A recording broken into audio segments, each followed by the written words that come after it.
নির্বাচনী প্রক্রিয়ায় নারী ও সংখ্যালঘুদের অবস্থান শীর্ষক এক পরামর্শ সভার আয়োজন করে বাংলাদেশ নারী প্রগতি সংঘ।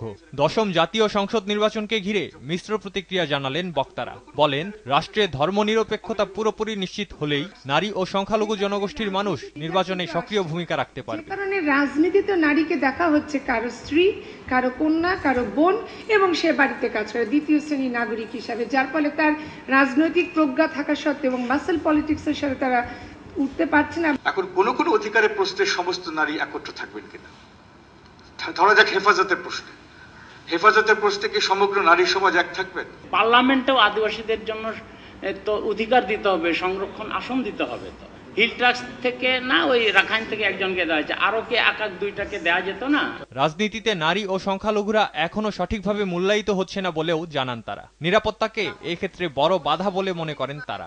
নারীর অধিকার এবং দরিদ্র জনগোষ্ঠীর অধিকার কিন্তু সবসময় এক জায়গায় এসে দাঁড়ায় এবং সংখ্যালঘুদের অধিকারের যে প্ল্যাটফর্মটা এক জায়গায় এসে দাঁড়ায়। সবচেয়ে বড় বিপদ আমি যেটা দেখতে পাচ্ছি সেটা হচ্ছে হেফাজতের উত্থান। আমরা কোনোভাবে একটা দফাও যদি আমরা হেফাজতের কনসিডার করতে যাই, সেখানে কিন্তু ওই স্পেসটা আমরা হেফাজতকে এবং বিএনপি জামাতকে ছেড়ে দিচ্ছি। এজন্য স্বল্প ও দীর্ঘমেয়াদী পরিকল্পনার পাশাপাশি নারী ও সংখ্যালঘু সম্প্রদায়ের প্রতি দৃষ্টিভঙ্গি বদলানোর দরকার বলেও মনে করেন তারা। ড্যানি দ্রং, দেশ টিভি, ঢাকা।